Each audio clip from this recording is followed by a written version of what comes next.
LG전자 김경애 오픈소스 태스크 리더님께서 인공지능과 오픈소스 라이선스를 주제로 발표를 해 주시겠습니다. 여러분 큰 박수로 환영해 주시기 바랍니다.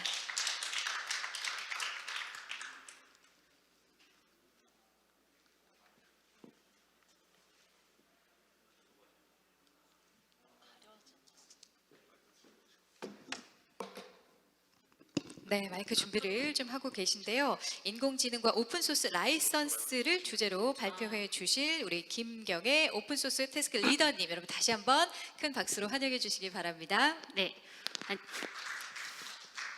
안녕하세요. 저는 LG전자에서 오픈소스 거버넌스를 맡고 있는 김경애라고 합니다.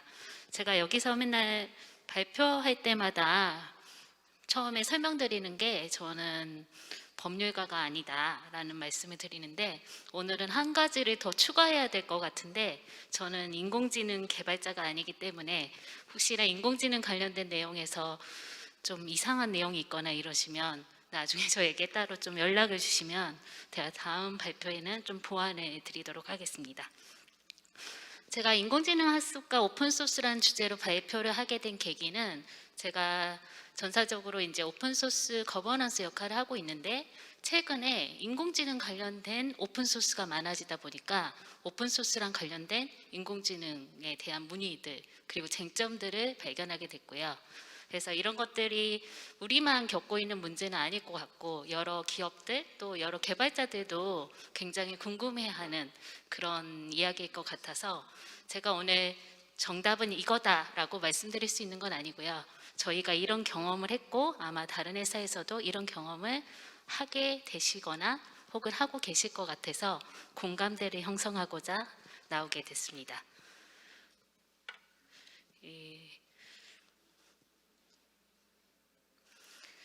순서는 인공지능 학습에 대해서 간단하게 먼저 말씀을 드릴 거고요. 그 다음에 오픈소스랑 그리고 오픈소스 실무자 입장에서 어떤 쟁점들이 있는지를 살펴보도록 하겠습니다. 네, 이게 발표를 제가 준비해온 자료하고 슬라이드가 달라가지고 애니메이션이랑 또 보여드릴 내용이 조금 달랐는데, 이게 배포된 버전으로 나온 것 같아요. 그래서 발표 순서가 조금 달라질 것 같은데, 원래 연로라는 단어는 여러분들 뭘로 알고 계세요? 그렇죠. 스웨그 이런 표정을 하시고, 네.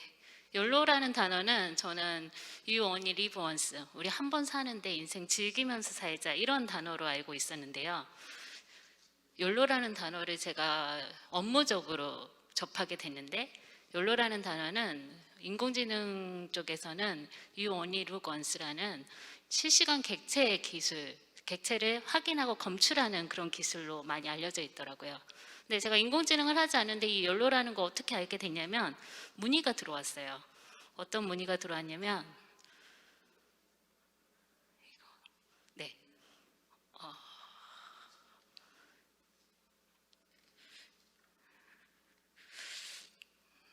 잠시만요. 네.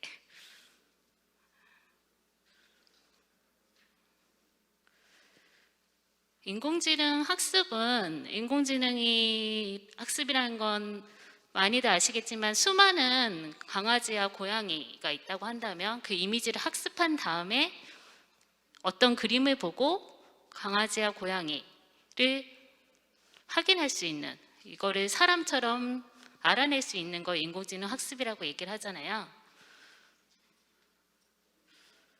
그리고서 이 그림을 봤을 때 이 고양이가 강아지인지 고양이인지 사람들은 딱 보자마자 알잖아요. 근데 인공지능은 이거를 처음 보고는 알 수가 없는데, 학습을 많이 하다 보면 아, 이거는 인공지능이구나, 아니 강아지인지 고양이인지를 알 수 있는 거죠.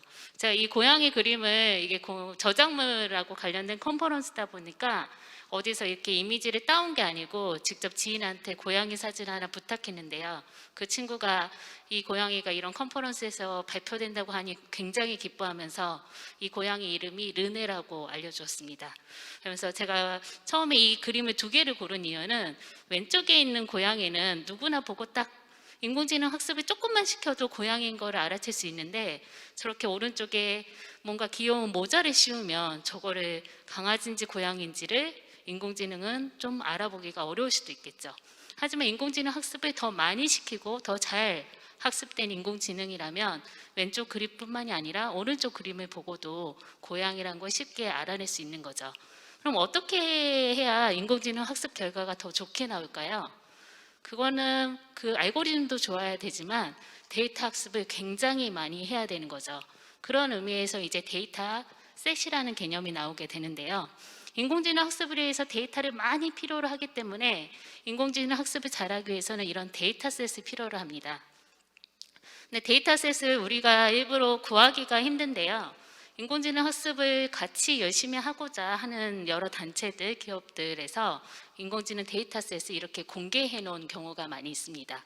그럼 이것들을 그냥 사용할 수 있는 걸까요? 데이터셋의 각각의 라이센스마다 다 다릅니다.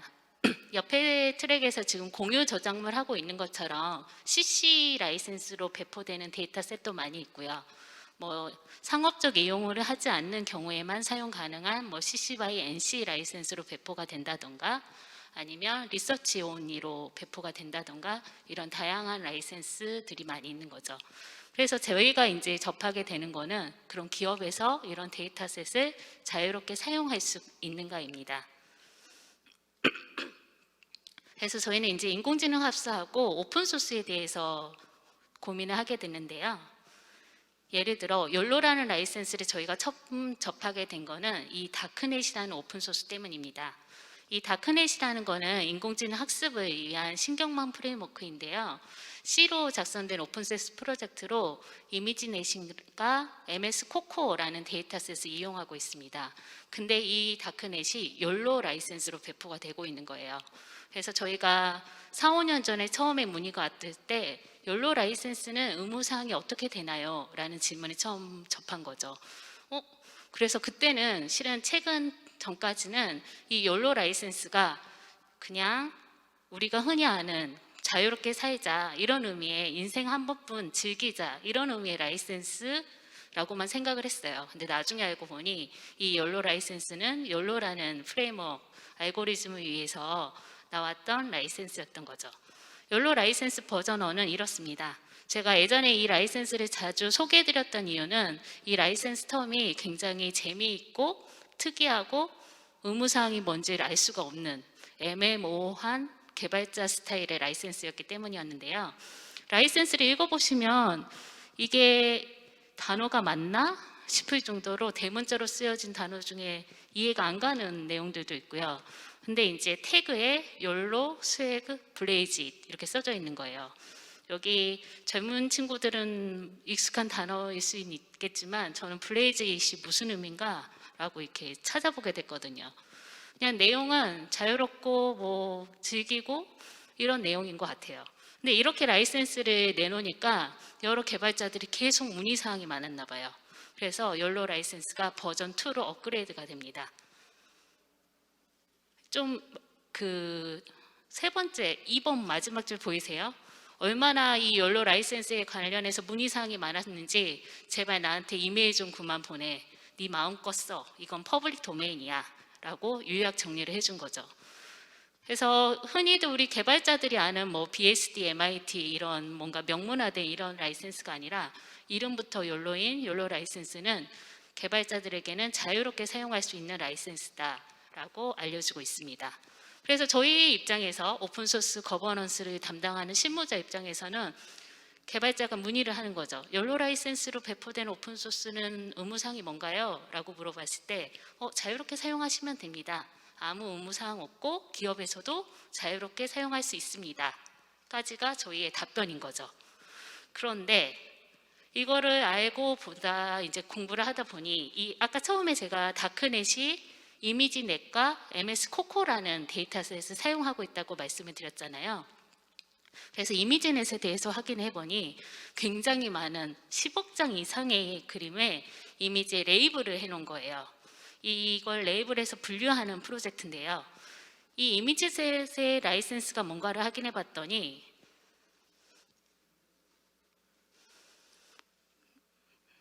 여기 첫 번째 줄 보이시나요? Non-commercial research only, research and educational purpose라고 돼 있죠. 그럼 이 이미지넷의 라이센스는 연구 목적을 위해서 사용 가능한, 그리고 상업적 목적으로는 사용이 어려운 데이터 라이센스인 걸로 보이는 거죠. 그럼 이제 기업의 입장에서는 이 이미지넷의 라이센스는 사용할 수 없다라는 결론에 이르게 됩니다. MS 코코는 컴퓨터 비전 분야에서 이 사물을 인식하는 목적으로 인공지능 학습을 위해서 만들어진 데이터셋인데요. 이 MS 코코의 또 라이센스를 확인해 보면 처음에 위에서는 이 이미지 자체는 CC 바이로 배포가 되지만 각각의 데이터는 플리커 텀즈 오브 유즈를 따른다라고 되어 있습니다. 그래서 이 MS 코코의 라이센스는 CC 바이라서 사용이 가능하지만 각각 플리커를 따르고 있는데 이 데이터는 플리커 라이센스는 뭘까라는 걸 봐야 되고 밑에 소프트웨어는 BSD3 클로즈로 배포되고 있는 걸 알 수 있습니다. 이 MS 코코를 사용하기 위한 API라든가 이런 툴들은 BSD3로 배포가 되고 있기 때문에 기업 입장에서도 자유롭게 사용 가능한 라이센스고요. 그래서 플리커 텀즈 오브 유즈를 또 확인을 해봤더니 플리커 텀즈 오브 유즈에는 굉장히 많은 이미지들이 있는데 각각의 이미지는 각각 다른 라이센스로 배포가 되고 있는 걸 확인할 수 있었습니다. 제일 위에 있는 거는 CC 바이 라이센스로 저작자 표기만 하면 사용 가능한 그림들이고요. 두 번째는 CC 바이 ND이고 마지막에 있는 게 CC 바이 NC ND가 있어서 NC가 붙으면 기업의 입장에서는 굉장히 조심스러운 non 커머셜이기 때문에 이거를 상업적으로 사용할 수 없는 라이센스로 볼 수가 있는 거죠. 그래서 이 플리커 텀즈 오브 유즈를 보고 나면 이 이미지들 중에서 그럼 NC인 데이터들만 모아서 학습을 하는 건 가능한 것인가 라는 고민을 하게 됩니다.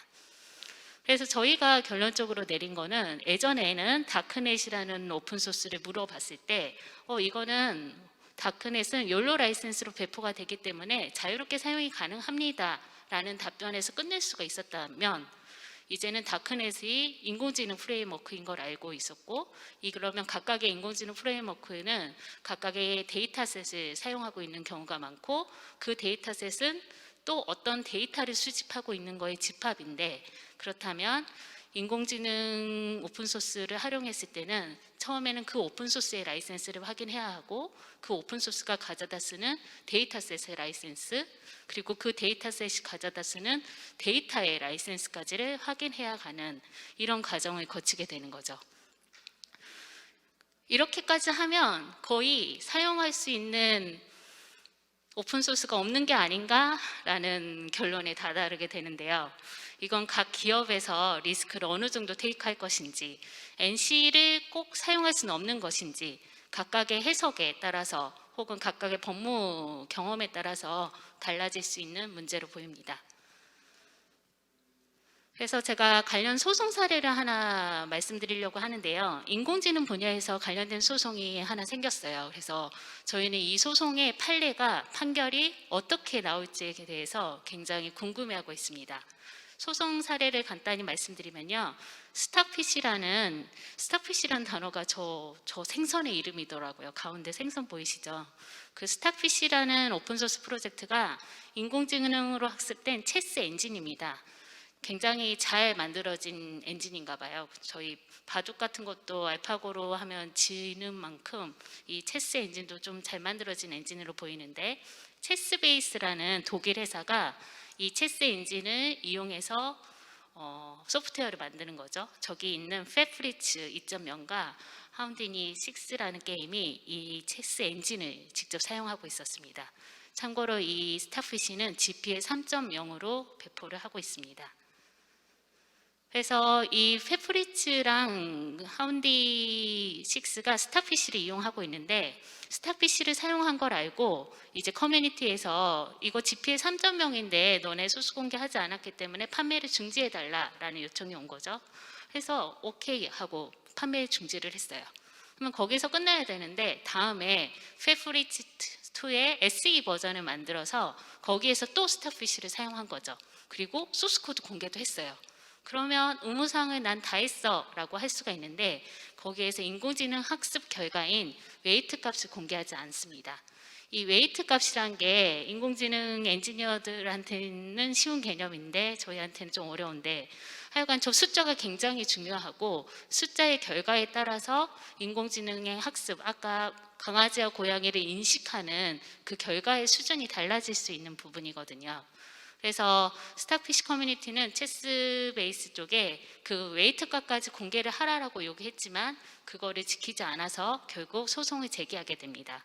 그래서 2021년 7월에 소송을 제기했고요. 지금 판결이 내년 3월 이후에 1차 판결이 나올 것으로 예상하고 있습니다.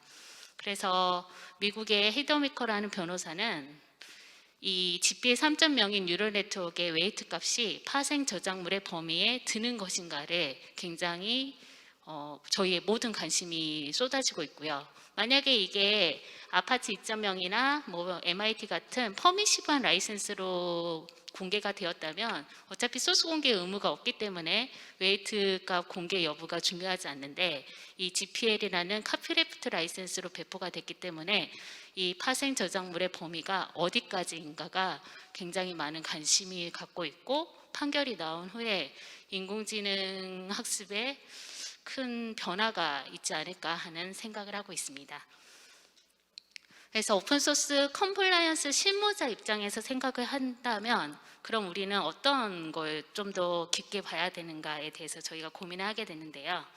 일단 처음 말씀드린 것처럼 오픈소스 라이센스 확인을 해야 되는 거죠. 다크넷 같은 오픈소스 라이센스로 배포되는 굉장히 많은 인공지능 오픈소스들이 있는데 그 각각의 오픈소스 라이센스가 무엇인지, 만약에 명시되지 않는 라이센스로 배포를 하는 인공지능 코드가 있을 수도 있는데 그런 것들은 사용하기 어려울 거고, 사용을 하고 싶다면 저작권자에게 확인을 하는 그런 과정을 거쳐야 할 거고요.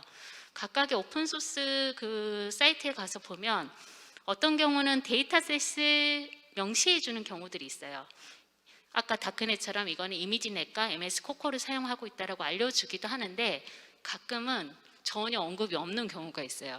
그럼 그럴 때는 이거를 어떻게 할 것인가, 그리고 각각의 데이터셋을 갔을 때 또 그 데이터셋이 어떤 데이터를 가져다가 사용하고 있는지를 명시하고 있는데 그것들을 확인하는 절차를 거쳐야 할 것으로 생각하고 있습니다.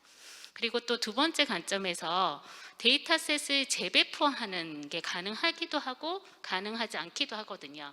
아까 CC 바이 라이센스 같은 경우는 재배포를 할 수가 있을 텐데 또 어떤 라이센스는 배포가 불가능하다. 그거는 이제 그 데이터셋을 배포하는 권리자들에게 따라 다른 거죠. 그래서 그 데이터셋을 재배포할 수 있는지 여부를 좀 따져봐야 되고요. 내가 인공지능 학습 모델을 직접 배포하거나 그걸 탑재해서, 저희가 프리트레인드 모델이라고 얘기를 하는데 그 모델을 탑재해서 제품을 출시하는 경우에 그게 재배포가 가능한지 여부도 확인을 하셔야 될 거고요. 그리고 마지막으로 학습 모델 결과물을 배포할 수 있는지 없는지에 대한 부분도 확인이 필요한 부분입니다. 이 학습 모델 결과물이란 건 어떤 거냐면 아마 옆에 트랙에서 지금 이미 진행되는 자료에서 볼 수 있는데, 간이라는 예를 들어 미술 어떤 그림을 만들어내는 그런 프로그램이 있다고 했을 때 그 프로그램은 BSD3로 배포를 하고 있거든요. 근데 실제로 거기 BSD3 밑에 주의사항으로 이 모델의 아웃풋은 팔 수 없다라는 조건이 명시되어 있습니다.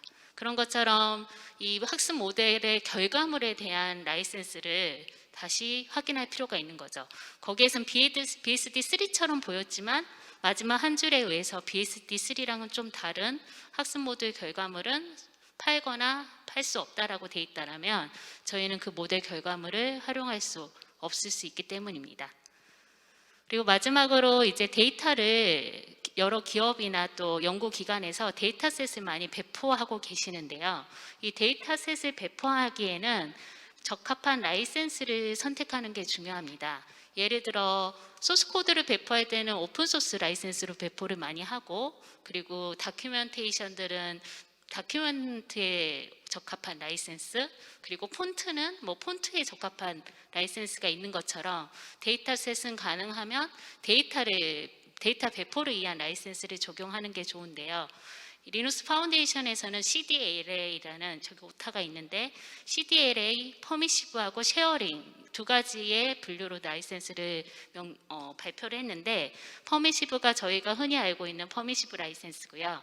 CDLA 쉐어링 라이센스가 저희가 흔히 알고 있는 카피레프트 형식의 라이센스입니다. 그래서 데이터 배포를 계획하고 있는 기업이 있다면 이 리눅스 파운데이션의 데이터 배포 라이센스를 확인해 보시는 게 좋을 것 같습니다. 네, 제가 앞에 세션이 좀 길어져서 짧게 내용을 정리했는데요. 제 발표는 여기까지로 마무리하겠습니다. 감사합니다. 네, 김경의 오픈소스 태스크 리더님의 강연 잘 들었습니다. 인공지능 학습을 위한 오픈소스 라이선스는 주로 어떤 오픈소스 라이선스로 배포가 되고 있는지, 그리고 이와 관련해서 여러 가지 쟁점에 대해서 잘 말씀을 해주셨는데요. 들으시고 혹시 궁금한 사항이 있는 분들 현장에서 손을 들어주시면 저희가 마이크를 전달을 해드리도록 하겠습니다. 자, 손을 들어주시고요. 지금 온라인으로 유튜브로 함께하고 계시는 분들 중에서도 질문이 있는 분들은 실시간으로 질문을 달아주시면 저희가 궁금증을 바로 좀 해소를 해드리도록 하겠습니다. 그러면 우리 리더님께도 저희가 홈페이지를 통해서 사전 등록된 질문을 좀 드려보도록 하겠습니다. 자, 먼저 첫 번째 질문인데요. 작년에 LG전자가 이 오픈소스 소프트웨어 포스라이트를 공개하면서 정말로 많은 관심을 받았습니다. 공개 이후에 아직까지도 지금도 사내에서 사용을 하고 있는지 궁금하고, 그리고 국내에 어떤 회사가 추가적으로 사용하고 있는지 그 행보가 좀 궁금하다라는 질문이었거든요. 네, 답변을 좀 부탁드리겠습니다. 네, 인공지능과 관련된 질문은 아니지만 저희가 포스라이트 툴을 작년에 4월, 6월에 공개를 했고 지금 저희 당연히 계속 사용하고 있고요. 아마 저희가 계속 필요로 하는 툴이기 때문에 사내에서 계속 사용하고 있고 그래서 릴리즈도 계속 하고 있습니다. 저희가 업데이트된 사항을 바로바로 반영을 하고 있고요. 저희가 공개한 이후에 애트리에서 가져다가 사용하고 계시고 그리고 추가적으로 라인에서도 도입하셔서 외부적으로도 공표를 해서 저희가 포스라이트를 사용하고 있는 기간에 이제 그 로고들을 보실 수가 있고요. 또 지금 말씀은 못 드리지만 몇몇 기업들이 계속 POC를 하고 계시고 관련해서 궁금하신 사항들을 따로 많이 문의하고 계십니다. 그래서 또 혹시나 포스라이트를 적용하고 싶으신데 이 툴에 대해서 궁금하신 사항이나 이런 게 있다면 언제든지 저희 슬랙이나 이런 채널 혹은 깃허브 통해서 연락 주시면 저희가 협업할 수 있는 기회를 만들 거고 그리고 혹시 어떻게든 지금 사용하고 있는 기업이 있으시다면 저한테 살짝 연락을 해주시면 저희가 로고를 포함시켜가지고 같이 사용하고 있는 기업으로 올리도록 하겠습니다. 네, 협업의 기회도 열어주셨습니다. 네, 관심 있는 분들은 한번 협업을 해보셔도 좋을 것 같고요. 자, 그리고 이어서 두 번째 질문을 또 바로 드리겠습니다. 데이터 라이선스를 올바르게 적용하는 문화가 국내에서 어느 정도 단계에 있다고 생각하시는지가 좀 궁금하다라는 질문이었거든요. 자, 이 부분은 어떻습니까? 이건 굉장히 개인적인 견해인데요. 제가 이 오픈소스 컴플라이언스를 시작했을 때는 실은 그때는 거의 대부분의 기업들이 잘 모르고 오픈소스가 뭔지를 잘 모르고 이제 인베디드 리눅스를 사용하는 이제 인베디드 쪽에서만 많이 오픈소스의 컴플라이언스를 체계를 구축하고 이러고 있었거든요. 그래서 데이터 라이센스도 지금 그 단계인 것 같아요. 그래서 굉장히 초기 단계. 그래서 데이터 라이센스가 있는지 혹은 이렇게 인공지능 관련된 오픈소스의 라이센스까지만 확인하는 정도까지만 하고 있고 데이터셋이나 데이터까지는 체크하기가 좀 어려운 상태가 아닌가 싶습니다.